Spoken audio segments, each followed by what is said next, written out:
Masjid Asy-Syidik jamaah subuh yang dimuliakan Allah Subhanahu wa taala, adik-adik santri dan santriwan yang kami banggakan.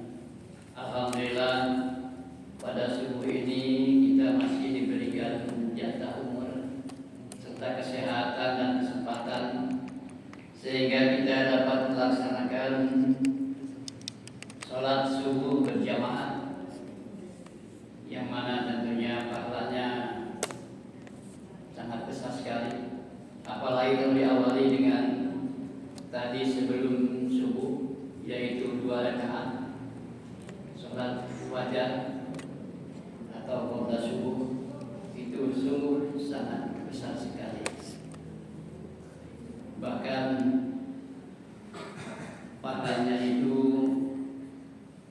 sama dengan dunia dan isinya. Bayangkan.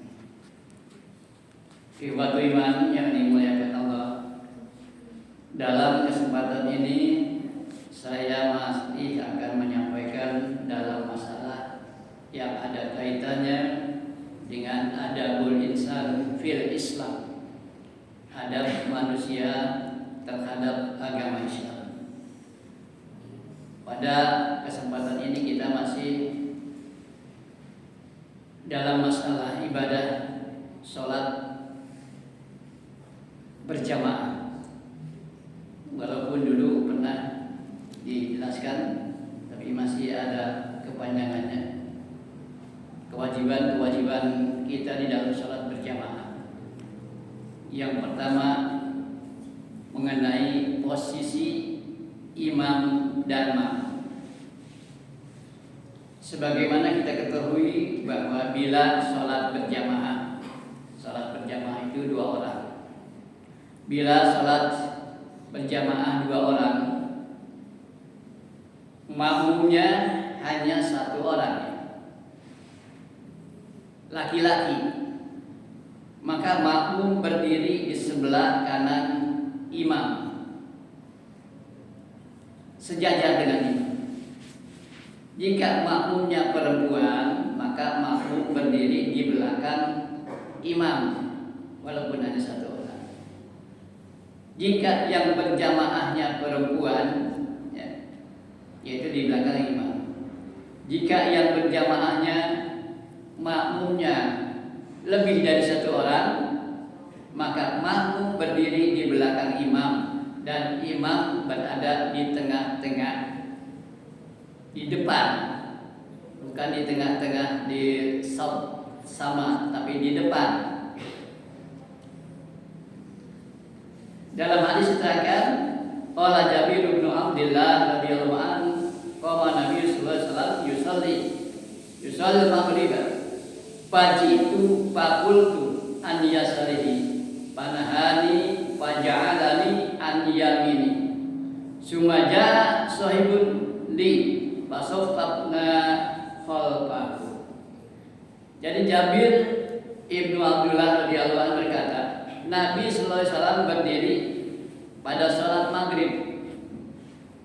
Lalu aku datang. Siapa yang datang? Jabir itu datang dan berdiri di belakang kirinya, sebelah sini.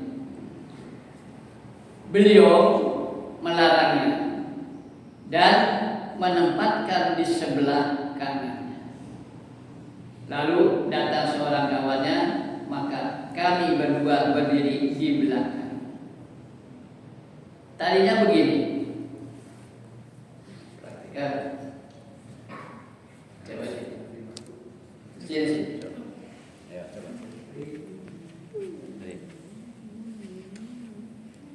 Sebelah sini. Nah, kita sudah sholat. Kamu sebelah sini. Nah, tadinya begini asalnya. Lalu Nabi melarangnya dengan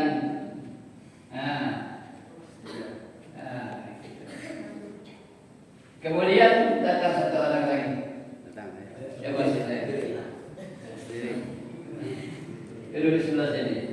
Nah, Nabi menyuruhnya sebelah belakang. Jadi ada itu prakteknya begitu. Jangan sampai salah kalau berdua sejajar imam dan makmum. Kadang-kadang ada yang berlebihkan. Ya, dari dulu lagi. Itu praktek sholat berjamaah.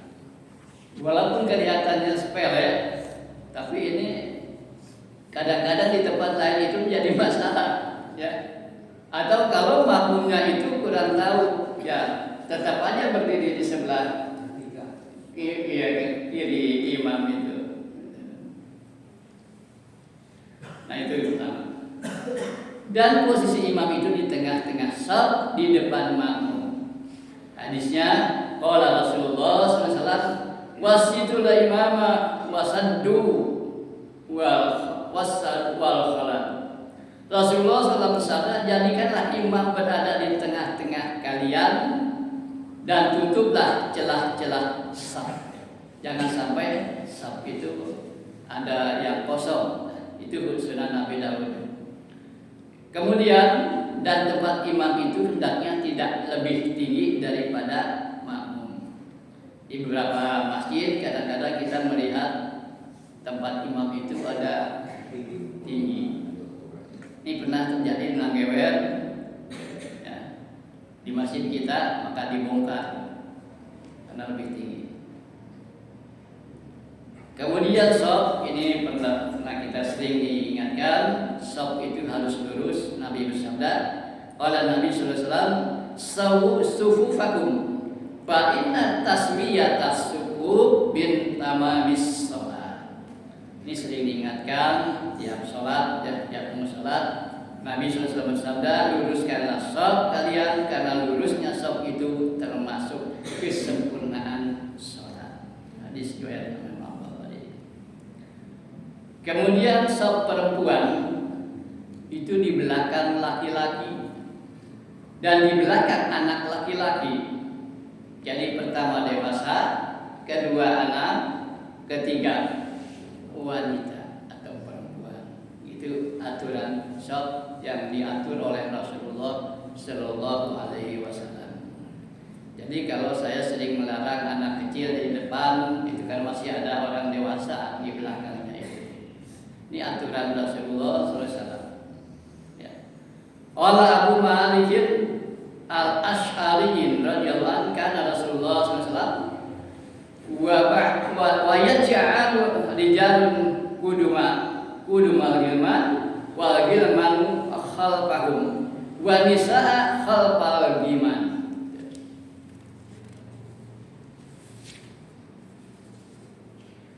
Abu Malik al-Ash'ari radhiyallahu anhu berkata, Rasulullah SAW bersabda, dan beliau menempatkan laki-laki dewasa di depan, anak-anak laki-laki, dan untuk laki-laki di belakang mereka. Jadi anak laki-laki di belakang yang di depan dewasa, dan perempuan di belakang anak laki-laki. Itu dalam Musnad Ahmad Ibnu Hanbal. Kemudian ada kewajiban makmum, ini ada makmum terhadap sholat berjamaah. Imam juga ada, diantaranya imam janganlah membaca Al-Fatihah dulu, Bismillah dulu sebelum makmum berdiri semuanya. Jadi tunggu dulu makmum berdiri semua, sudah beres baru untuk rakaat yang kedua itu baru membaca. Kewajiban makmum di dalam sholat berjamaah adalah sebagaimana di dalam hadis diterangkan. An Abi Hurairah qala qala Rasulullah sallallahu alaihi wasallam, innama ju'ilal imamu liyutamma bihi fa idza kabara fakabir wa la tukabbiru hatta yukabbiru. Wa idza raka'a farka'u wa la tarka'u hatta yarka'a wa idza sajada fasjudu wa la tasjudu hatta yasjuda.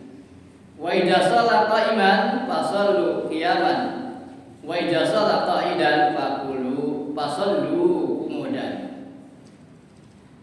Mana tuh? Dari Abi Hurairah radhiyallahu anhu, Rasulullah SAW bersabda, hanya saja ngan ngumpul dijadikan imam itu untuk diikuti. Apabila imam takbir, hendaknya kamu takbir makmum itu. Dan jangan kamu takbir sebelum imam takbir. Tapi jangan takbir setelah imam takbir. Apabila ia ruku, hendaklah kamu ruku. Dan jangan kamu ruku sebelum imam ruku, selesai ruku.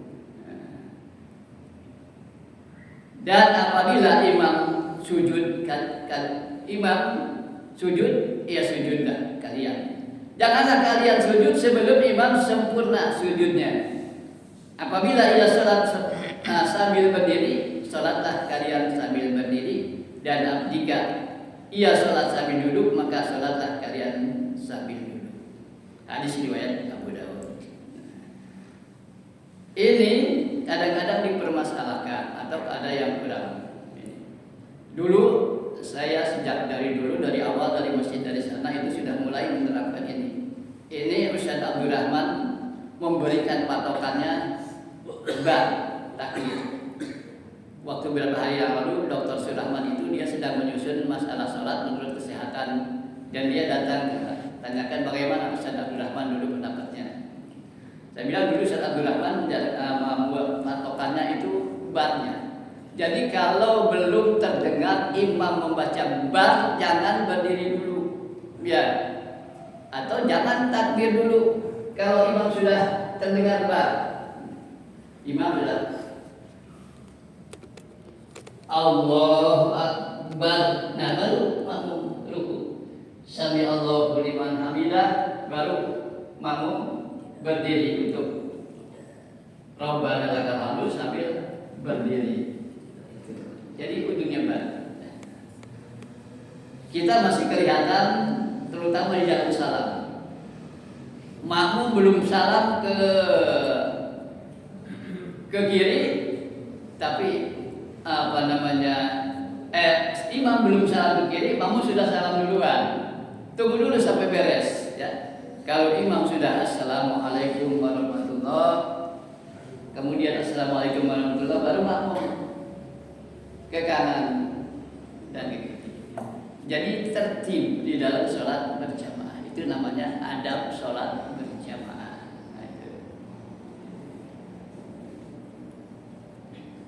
Di dalam riwayat yang lain, wa ija qara'a fansitu. Kalau imam membaca dengan jahat, fansitu, dengarkan. Kewajiban makmum itu mendengarkan, bukan membaca. Mendengarkan. Hal ini sesuai dengan Al-Quran, pendekat Al-Quran. Fa'idha quri Al-Quran fa'ansitu lahu, fastahu lahu wa'ansitu la'alakum turhamun.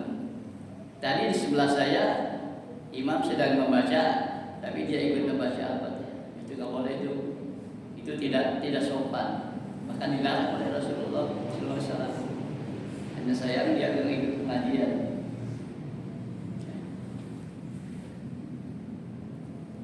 Imam jangan membaca apa-apa. Kalau makmum tidak membaca apa-apa, kalau imamnya itu jahat, perintah, bahkan itu termasuk haram. Gitu ya. Di dalam riwayat lain, idza qala sami Allahu liman hamidah faqulu Allahumma rabbana lakal hamdu. Wa jawafaqa qaulu ahli al-ardi qaula ahli as-sama'i ghufira lahum ma taqaddama min dhanbi. Jika ia mengucapkan sami Allahu liman hamidah, ucapkanlah olehmu kalian Allahumma rabbana lakal hamd. Jika ucapan penduduk bumi bersamaan dengan penduduk langit, maka akan diampuni dosa-dosanya yang telah lalu. Nah, sekarang adalah fatwa keputusan Dewan Hizbah. Di dalam membaca Rabbana lakal hamdu itu antara imam dan makmum itu bersamaan. Jadi imam harus sama-sama membaca Rabbana lakal hamdunya itu dengan makmum. Jadi inikanlah sesuaikan dengan waktu. Kalau makmum sholat sendirian di belakang imam,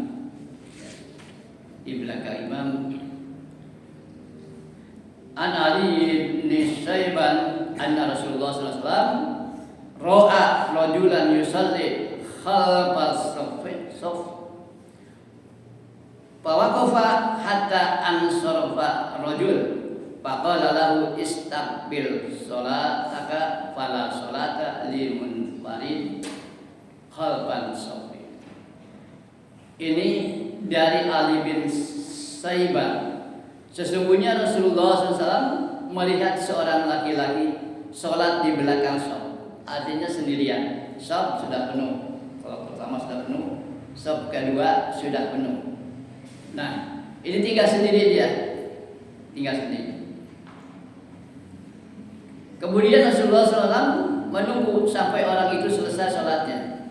Kemudian bersabda kepadanya, ulangilah sholatmu, sesungguhnya tidak sah sholat bagi seorang yang berdiri di belakang shaf sendirian. Hadis riwayat Imam Ahmad, Ibnu Majah, Ibnu Huzaimah. Jadi kalau kita lihat shaf sudah penuh di depan, shaf pertama sudah penuh, kedua sudah penuh, kita di belakang itu menarik yang di depan seorang. Yang santai jangan tidur lah, jangan tidur, perhatikan masalah sholat, jangan tidur, sholat tidur terus. Jam 4 bapak bangunin tadi setelah azan awal suruh sholat tahajud. Tapi satu pun tidak ada yang sholat tahajud. Mungkin termasuk juga pembinanya. Itu di pesantren sholat tahajud itu di pondok itu sudah diharuskan, ada ketentuannya. Makanya selalu bapak diberikan tugas untuk memegang pondok. Ya.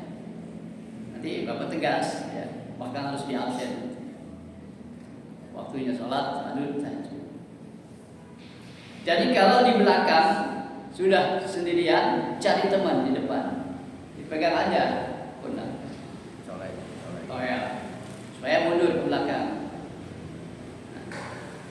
Ini ada pernah sudah 2 kali nih, asatid MTS, ya sendirian.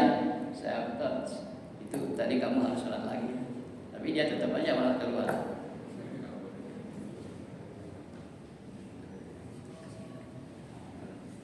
Nah itu peraturan sholat berjamaah. Ulangi lagi sholat. Nah, kalimat para sholat tadi bisa juga berarti tidak sempurna. Tetapi karena Rasulullah menyuruh sholat lagi, berarti tidak sah. Ya. Maka pengertian bukan tidak sempurna, melainkan tidak sah. Kenapa? Rasul memerintahkan supaya sholat lagi karena tadi dia sholat di situ sendiri itu. Nah, dalam hadis yang lain diterangkan an Wabisah bin Ma'badin anna Rasulullah SAW ro'a rajulan yusalli khalfa saf wahdahu fa'amarahu an yu'ida salatahu. Dari Wabisah bin Ma'bad, sesungguhnya Rasulullah SAW melihat seorang sholat di belakang sendirian. Maka Nabi menyuruhnya untuk mengulangi sholatnya. Berarti tidak sah sholatnya itu. Jadi harus sholat lagi, diulang lagi. Ada masalah di kita. Pada Jumat, 2 Jumat yang lalu, ada seorang yang batal sholatnya, ya. Mungkin lupa atau batal ya sholatnya. Di depan lagi, di depan, iya keluar. Ini safnya kan kosong. Ya. Mestinya yang pinggir itu nggak geser ke sini. Tapi saya isyaratkan, alhamdulillah di belakang ada gedung. Saya belakang saya wajib gedung gantinya. Itu jangan sampai kosong, nanti diisi oleh setan. Nah, ini ada masalah. Kalau yang batalnya itu makmum, ya makmum, sedangkan melewati sop beberapa orang yang dilewati itu. Halo, santri, jangan tidur loh. Bagaimana mau tahu nanti masalah ini ada duduknya kalau tidur? Coba di situ tuh jangan menyender tuh. Ini jangan nyender. Oh, maaf saya cerewet. Jangan sampai nanti salah. Nah, kalau yang batalnya itu makmum, kalau imam batalnya bisa lewat sana, ya, dengan isyarat imam batal, batal. Walaupun nggak kedengaran suaranya ya, nggak tut, gitu, batal. Dia berisyarat, berharap dulu kepada begini, baru lewat sana. Kalau makmum, kalau lewat sini berapa orang yang sholatnya batal karena terhalang mengganggu sholatnya. Sedangkan melewati orang yang sholat itu Rasulullah sangat melarang. Ini bermaksud kesalahan yang menyebabkan kadang-kadang dan sering dianggap remeh orang banyak. Padahal Nabi SAW telah memperingatkan hal ini dengan sabdanya, "Lau ya'lamul mar'u baina yadayya musalli ma ja'alaihi lakana an yaqifa arba'in khairan min an yamurra yadayya musalli." Faqala Abu Nadar, "La adri qala arba'in yawman wa syahrin aw sana." Kalaulah orang yang lewat di depan orang yang sholat tahu apa akibatnya, pasti ia akan memilih berdiri 40. Nah, di sini daripada harus lewat di hadapannya. Abu Najar bertanya, apakah itu? Aku tidak tahu apakah Nabi SAW itu 40 hari maksudnya, atau 40 bulan, atau 40 tahun. Nah, ini. Kalau 40 hari saja itu berapa? Walaupun dia nunggu sampai 40 hari umpamanya, daripada dia lewat di depan orang yang sholat. Nah, bahkan Nabi menjelaskan kepada kita bahwa lewat di depan orang yang sedang sholat bagaimanapun itu tidak boleh. Bahkan di dalam hadis dikatakan, "Idza kana ahadukum yusalli fala yad'a ahadan yamuru baina yadayhi wa yadra'u yanfa'u mastata'a fa inna ma huwa syaitan." Jika kamu sedang sholat, maka janganlah jangan dibiarkan tuh lewat di hadapannya. Hendaknya menahannya. Kita usahakan supaya jangan lewat di depan kita sebisa mungkin. Jika ia enggan, maka pukullah.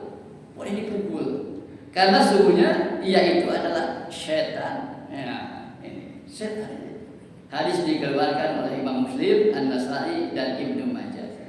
Dua hadis ini menegaskan kepada kita bahwa lewat di depan orang yang sedang sholat, bahkan Nabi SAW menjelaskan bahwa lewat di hadapan orang yang sedang sholat bisa dibatalkan sholat, bisa membatalkan sholat beliau yang dilewati itu.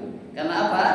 Yaqta'us sholata al-muradu wal himaru wal kalba. Nilai atau sholat itu terputus dengan lewatnya yang tadi itu, orang itu terputus. Dia sedang berhadapan dengan Allah Subhanahu wa taala, ada yang lewat. Nah, terputus. Wajar ya kalau itu bisa membatalkan putus dengan lewatnya orang itu. Maka saya kepada orang tua yang suka membawa anak-anak ada 10 hari ayah di depan orang yang sholat, itu dulu jadi masalah. Ada yang laporan kepada saya di masjid dulu masjidnya masih di sini sebelum pindah ke Walidayan ya, dan situ orang yang biasa suka membawa anak kecil. Dia anak kecil itu melewati saf-saf yang sampai dia tidak sholat lagi di masjid. Saya tanya kenapa tidak sholat lagi di masjid ini. Itu ada anak-anak dibiarkan sebab sholat saya bisa jadi batal. Sampai enggak sholat lagi dia ke masjid. Itu bisa membatalkan sholat orang yang sedang sholat itu. Kenapa? Terputus. Bayangkan kita sedang menghadap kepada Allah Subhanahu wa taala di depan tempat sujud kita, dia lewat. Jadi bagaimana? Saya mempunyai ijtihad. Jadi kalau seorang makmum batal, ya, dia dilewati. Kalau misalnya berapa orang yang lewati yang akan batal sholat, maka sebaiknya dia permisi.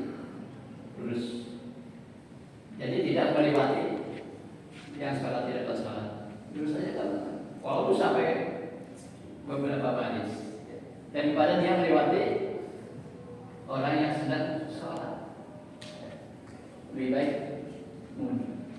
Nah gitu ya, itu ini benar soalnya. Kalau kesini ada 5 orang itu salatnya tidak sah. Bayangin kalau salat Jumat. Maka saya harapkan kalau ada di antara kita yang di depan batal, ke belakang aja. Sebab ke depan tidak mungkin.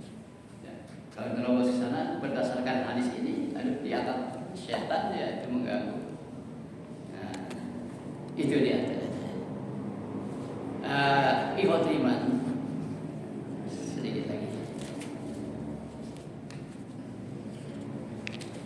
Ini dengan sholatnya tertib ya, kita hendaknya sebaik mungkin kita perhatikan.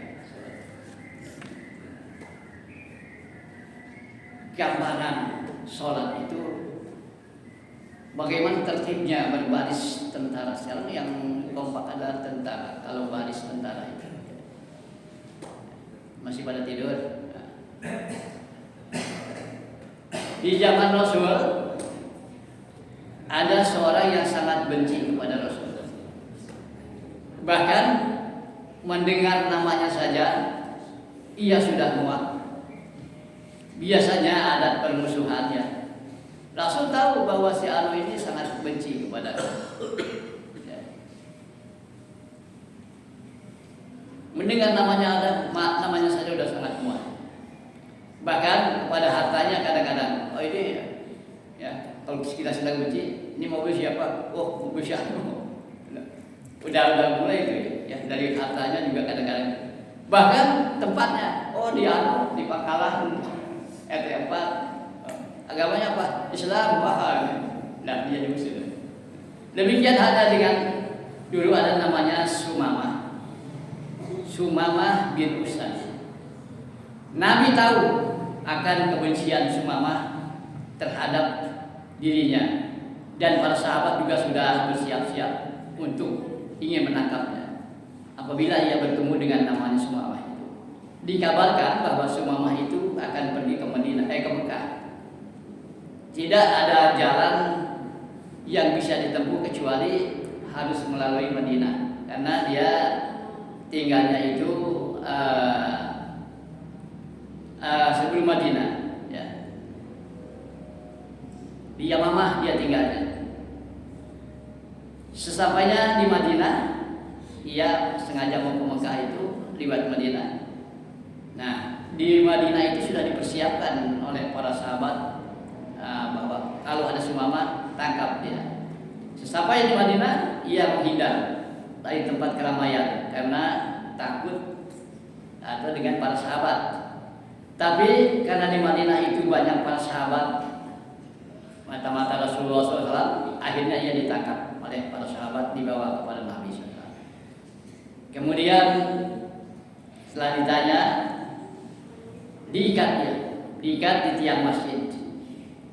Waktu ditanya oleh Rasulullah SAW, Sumamah itu menjawab pertanyaan itu daripada Nabi itu dengan tabah dan terus terang, tidak ragu dan tidak berbelit-belit ia ditanyanya itu. 3 kali ia ditanya oleh Nabi, maka jawabannya sama. Kata dia, jika engkau menjatuhkan hukuman mati ya, atas diriku, hal itu adalah sangat tepat. Karena dia memang seorang ini yang pada kafir yang keras. Sebab aku sadar bahwa diriku ini adalah penumpah darah, pembunuhan. Akan tetapi jika engkau memberi maaf, kata Sumamah, jika engkau memberi maaf, itu pun tidak salah. Sebab aku orang yang tidak pernah lupa untuk berterima kasih, kata dia. Dan jika engkau meminta agar aku ditebus, aku akan tebus, kata Sumamah itu. Tentu aku akan penuhi permintaanmu ya Rasul. Itu setiap ditanya begitu. Kemudian setelah mendengar jawaban daripada Sumamah itu, 3 kali Nabi bertanya berturut-turut, jawabannya sama. Maka Rasulullah memerintahkan kepada para sahabat untuk membukakan ikatannya itu, ya, Maka Rasulullah memerintahkan kepada sahabat itu, dibuka sajalah, bebaskan. Setelah dibuka ikatannya, Sumamah itu pergi ke tempat mandi dan ia pun mengganti pakaian setelah berwudu dan setelah bersih ia menghadap kepada Rasulullah. Wallahi ya Muhammad, wa ma wajhu abghada ilayya min wajhika. Dulu demi Allah, ya Allah, ya Muhammad. Demi Allah ya Muhammad, dahulu tidak ada muka yang paling benci melainkan mukamu, kata dia. Waladinun abghada ilayya min dinika. Dan tidak ada agama yang aku benci melainkan agamamu, kata Sumamah itu. Wala baladun abghada ilayya min baladika. Dan tidak ada negeri yang aku benci melainkan negeriku, yaitu Madinah. Itu setelah dia mandi bersih. Tetapi pada hari ini sebaliknya tidak ada wajah yang lebih kucintai selain wajahmu. Dan tidak ada agama yang lebih kucintai melainkan agamamu. Dan tidak ada negeri yang lebih kucintai melainkan negerimu. Aku sekarang siap untuk mengucapkan 2 kalimat syahadat. Akhirnya dia masuk Islam. Kenapa itu? Dia ditahan di tiang masjid itu memperhatikan begini rapihnya sholat berjamaah yang dipimpin oleh Rasulullah SAW, sehingga beres ya, tidak ada yang mau mendahului selain kalau imam tidak ada. Jadi begitu rapihnya susunan sholat, sehingga dia tertarik dengan sholat yang dibina oleh Rasulullah SAW. Itu adalah pengaruh ibadah sholat. Coba kita sholat kita itu dirapihkan seperti itu ya. Mudah-mudahan apa yang telah diceritakan oleh Rasulullah dan apa yang saya sampaikan dalam kesempatan ini ada guna dan manfaatnya. Aku qauli hadza wa astaghfirullah li wa lakum. Allahumma ya rabbi la ilaha illa anta khairul islam wal muslimin. Assalamualaikum warahmatullahi wabarakatuh.